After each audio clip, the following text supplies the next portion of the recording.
والعاقبة للمتقين والصلاة والسلام على سيد الأنبياء والمرسلين وعلى آله وأصحابه أجمعين ومن تبعهم بإحسان إلى يوم الدين. أما بعد، قال الله تبارك وتعالى في كلامه المجيد: يا أيها الذين آمنوا استعينوا بالصبر والصلاة إن الله مع الصابرين۔ ایک آیت کریمہ کو اس وقت میں نے آپ کے سامنے پیش کیا ہے۔ ایمان والوں سے اللہ کا خطاب ہے، اور اللہ تعالیٰ نے اس میں اہل ایمان سے خطاب کے ساتھ حکم بھی دیا اس بات کا کہ وہ اللہ تعالیٰ سے صبر اور صلاۃ کے ذریعے مدد چاہیں، اور اللہ تعالیٰ صبر کرنے والوں کے ساتھ۔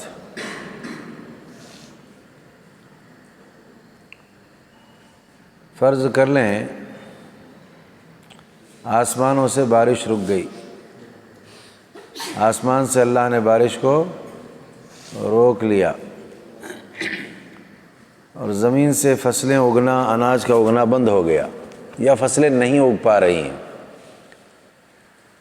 مہینے سال بیت جائیں تو ہم کہتے ہیں قحط سالی آ گئی۔ کیا کہتے ہیں؟ قحط سالی آ گئی۔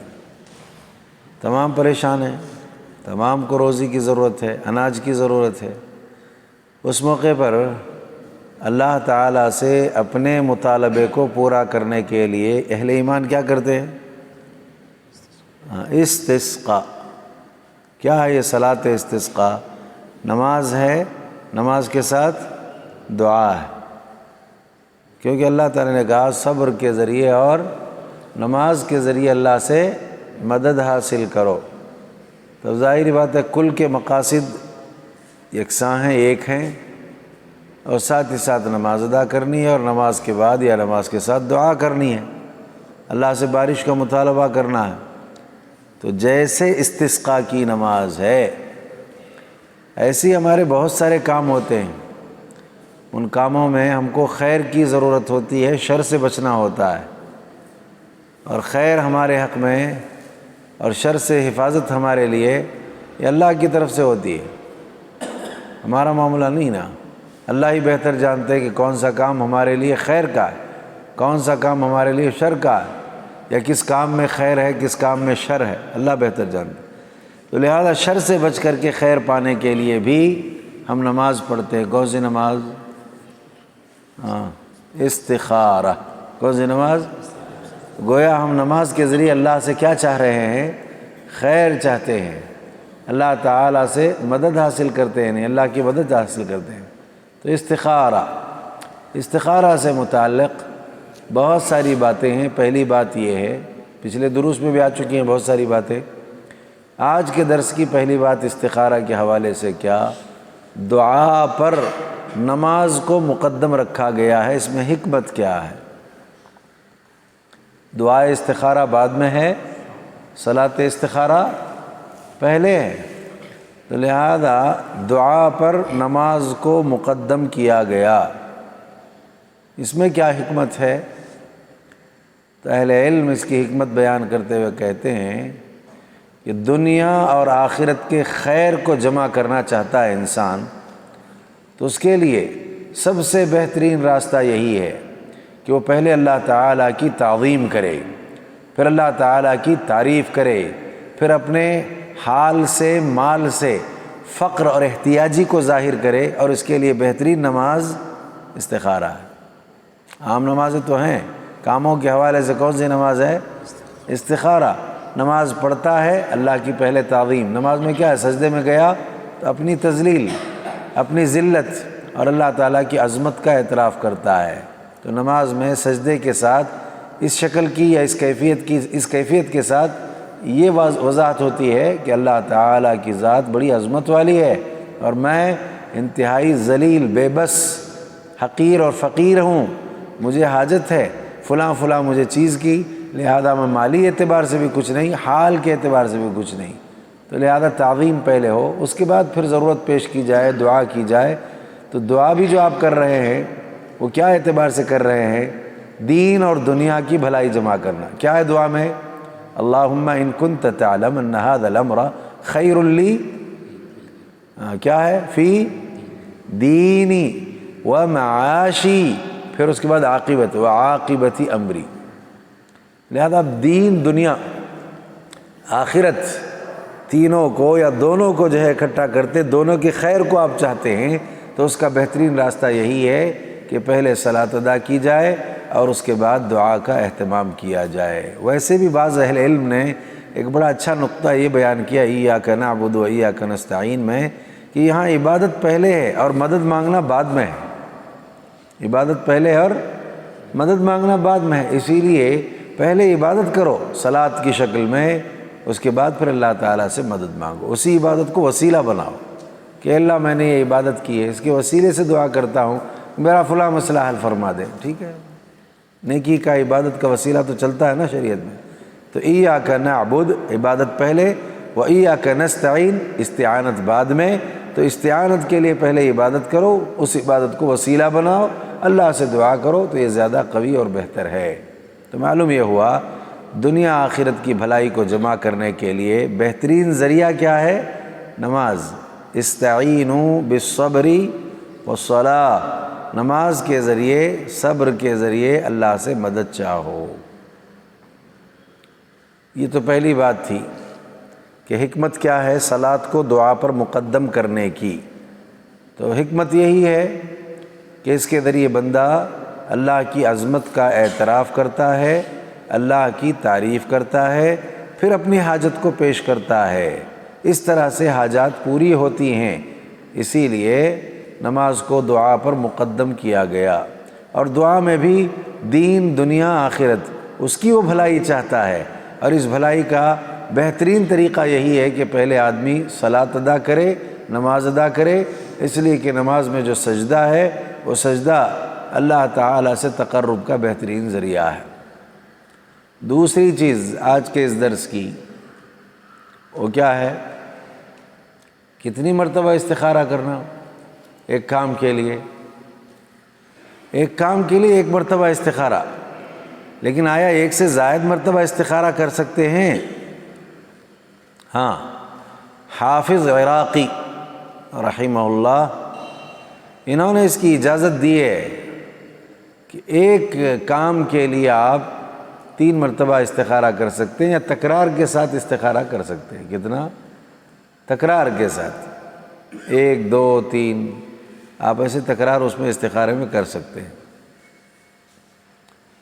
امام شوکانی رحمہ اللہ کا میلان بھی اس طرف ہے، امام شوکانی رحمہ اللہ کا میلان بھی اس جانب ہے کہ اگر کوئی استخارے میں تکرار کرنا چاہے، 1 بار 2 بار 3 بار کر سکتا ہے، کوئی حرج نہیں، اس میں کوئی مضائقہ نہیں۔ اور استدلال میں انہوں نے کس کو پیش کیا؟ اللہ کے نبی صلی اللہ علیہ وسلم جب دعا کرتے کبھی تو یہ بھی ثابت ہے کہ ایک بات دعا میں جو آپ پیش کرتے تو اسے 1 مرتبہ نہیں 3 مرتبہ خطاب وغیرہ نبی کا ہوتا، تو کبھی اہم بات نبی کیا کرتے تھے؟ 1 مرتبہ نہیں 3 مرتبہ اسے کہا کرتے تھے، اہم ہے، اہمیت کی وجہ سے۔ تو دعا کے سلسلے میں بھی ہے کہ آپ نے 3 مرتبہ 3 مرتبہ دعا کی، تو اس طرح سے یہ بھی تو دعا استخارہ ہے، اس سے پہلے صلاۃ ہے۔ تو لہذا جب دعا کی تکرار ہو سکتی ہے تو یہ دعا جس نماز سے جڑی ہے اس نماز کی بھی تکرار ہو سکتی ہے۔ تکرار سے مراد اردو والی تکرار نہیں، میری آپ سے تکرار ہے بولتے نہیں، ہاں ریپیٹ، ہاں وہاں بھی وہی مطلب ہے، تکرار کا مطلب بحث کرنا ہے، ایسا کچھ اردو میں، ہاں میری آپ سے ایک تکرار ہے، یعنی مجھے آپ سے ایک بحث کرنی ہے، ایسا کچھ مفہوم اردو میں ہوتا ہے، لیکن عربی میں تکرار اعادہ کرنا، اعادہ کرنا ایک چیز ہو گئی پھر اس کو لوٹانا، پھر اس کو دہرانا، یہ تکرار، ٹھیک ہے نا۔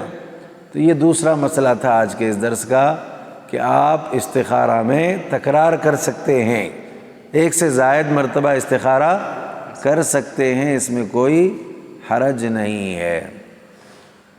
اب ایک بڑا مسئلہ ہمارے پاس یہ ہے کہ استخارہ کرنے کے بعد یہ کیسے معلوم ہو کہ یہ استخارہ ہمارے حق میں یا یہ کام ہمارے حق میں بہتر ہے؟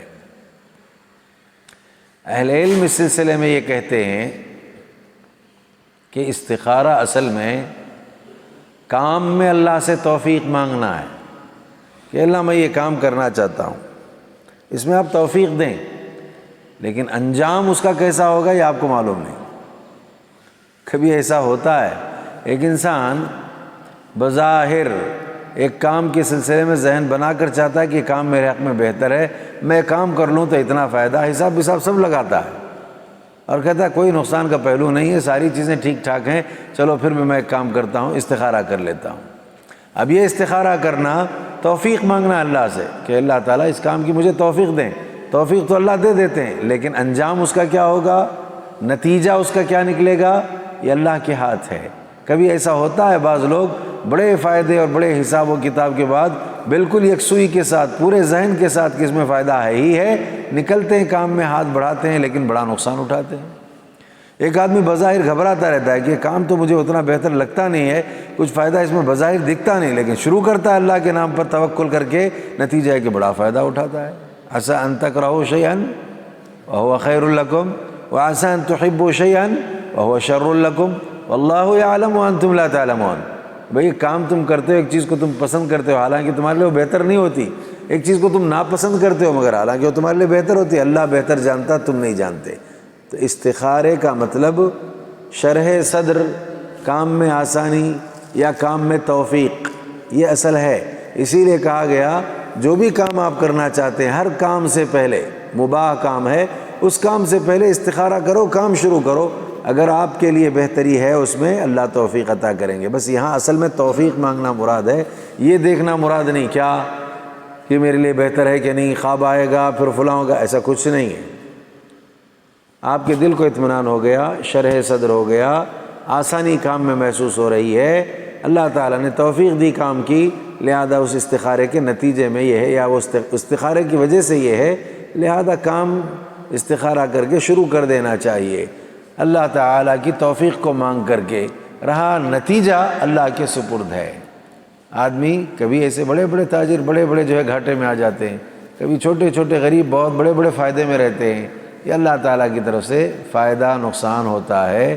اسی لیے کام میں توفیق کو مانگنا اللہ تعالیٰ کی طرف سے۔ تو اصل استخارہ کے سلسلے میں سو جانا، خواب کا دیکھنا، یہ ساری باتیں کچھ بھی نہیں ہیں۔ شرح صدر ہو، کام میں آسانی ہو، اللہ کی توفیق ملے، اس کے لیے استخارہ کیا جاتا ہے، لہذا کرو استخارہ، کام شروع کرو، توفیق ہے تو اللہ تعالیٰ اس کام میں آپ کے لیے آسانی پیدا کریں گے، اس کام میں آپ کے دل کو مطمئن کر دیں گے، بس اتنا ہے۔ نہیں ہے تو پھر اس میں آسانی نہیں ہوگی۔ دوسرا یہ ہے کہ خود اس کام کی توفیق اللہ آپ کو نہیں دیں گے، کام ہی نہیں ہوگا۔ آپ یہ کہہ سکتے ہیں اللہ نے توفیق، اس لیے کہتے ہیں نا تقدیر میں سب لکھا ہوا ہے۔ لکھا ہوا ہے کا مطلب کیا؟ اگر واقعی اللہ نے لکھ رکھا ہے، آپ کو یہ بات معلوم نہیں تھی، استخارے کے ذریعے آپ توفیق چاہ رہے تھے، اللہ تعالیٰ نے لکھ رکھا ہے تو آپ کو توفیق مل جائے گی، نہیں تو پھر آپ کو توفیق نہیں ملے گی، آسانی نہیں ہوگی، شرح صدر وغیرہ نہیں ہوگا۔ بس یہی کافی ہے علامت کے طور پر، اہل علم یہ اس بات کو واضح کرتے ہیں۔ شرح صدر ہونا، کام میں آسانی ہونا، اللہ کی طرف سے توفیق ملنا، استخارے کا مقصود یہ ہے، استخارے کے لیے مقصود یہ ہے، وگرنہ کوئی چیز آئے، خیر ہو، خواب ہو، ایسا کچھ بھی نہیں ہے، کوئی اس طرح کی وضاحتیں موجود نہیں۔ اسی لیے چوتھی بات آج کے اس درس کی کیا ہے؟ چوتھی بات یہ کہ آپ جب دعا کرتے ہیں تو اس دعا میں آپ اللہ تعالیٰ سے بطور خاص برکت کا مطالبہ کرتے ہیں۔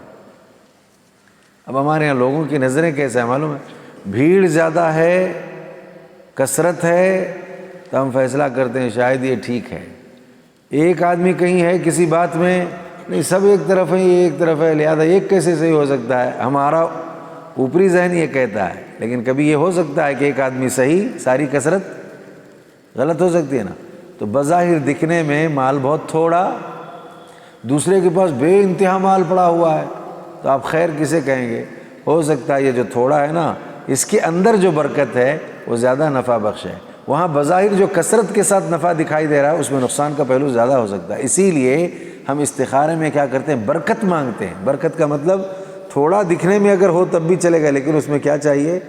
برکت چاہیے، جس کے نتیجے میں ضرورتیں ہماری پوری ہو جائیں۔ اللہم ان کنت تعلم ان هذا الامر خیر لی فی دینی ومعاشی وعاقبت امری وآجلہ فاقدرہ لی ویسرہ لی، ثم دیکھیے یہی بات، ویسرہ لی، میرے لیے آسان کر دے۔ کام آسان ہو گیا، استخارے کی برکت آپ کی، استخارے کی وجہ سے کام آسان ہو گیا، استخارے کی وجہ سے توفیق ہو گئی، استخارے کی وجہ سے اللہ تعالیٰ نے مجھے برکت دے دی۔ دکھنے میں تو کچھ بھی نہیں، بہت تھوڑا، فائدہ بھی بہت مختصر نظر آ رہا ہے۔ تو استخارے کے بعد اگر آپ کے سوچ کے خلاف فائدہ کم نظر آئے، تب بھی آپ یہ سوچیں کہ میں نے برکت کی دعا کی تھی، اس تھوڑے میں اللہ نے کیا رکھا ہے؟ بہت برکت رکھی ہے۔ یہ یقین کا پہلو آنا چاہیے استخارے کے بعد، تو اس تھوڑے کے ذریعے آپ کی پوری ضرورتیں پوری ہو سکتی ہیں، بڑے بڑے مسائل آپ کے حل ہو سکتے ہیں۔ اسی لیے برکت کا مطالبہ، برکت کی دعا، ثم بارک لی فی، میرے لیے آپ اس میں برکت دیں۔ بہرحال پہلے استخارہ کے کچھ آداب بیان کیے گئے، آج یہ 4 باتیں بیان کی گئیں، اس کو کل جوڑ لے کر کے آپ اس کو اسی جو ہے آداب کو ملحوظ رکھتے ہوئے استخارہ کرنے کی کوشش کریں گے تو انشاءاللہ الرحمن اس میں آسانی ہوگی۔ اب ظاہری بات ہے، استسقاء کی میں نے مثال دی، استسقاء میں اجتماعی مسئلہ ہے اور استخارے میں انفرادی مسئلہ ہے۔ استسقاء میں کیا ہوتا ہے؟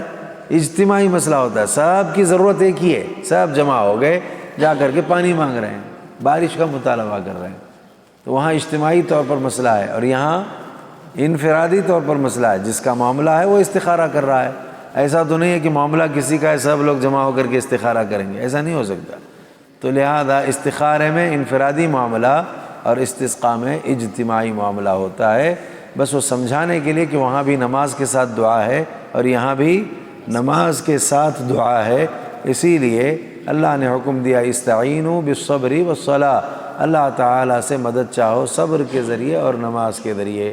تو میں اپنے لیے آپ سب کے لیے دعا کرتا ہوں کہ اللہ تعالیٰ ہم سب کے جو جائز ضروریات ہیں اسے پورا فرمائے، ہر آفت، ہر مصیبت، ہر بلا، ہر پریشانی سے ہمیشہ کے لیے ہم سب کی حفاظت فرمائے، ہم سب کے لیے خیر کے، رزق کے، برکتوں کے دروازے کھول دے، ہم میں جو قرض دار ہیں ان کی ادائیگی قرض کا انتظام فرما، جو بیمار ہیں ان کو صحت عطا فرما، عقیدہ کی درستگی پر مر کر جتنے قبرستان پہنچ چکے ہیں سب کی مغفرت فرما۔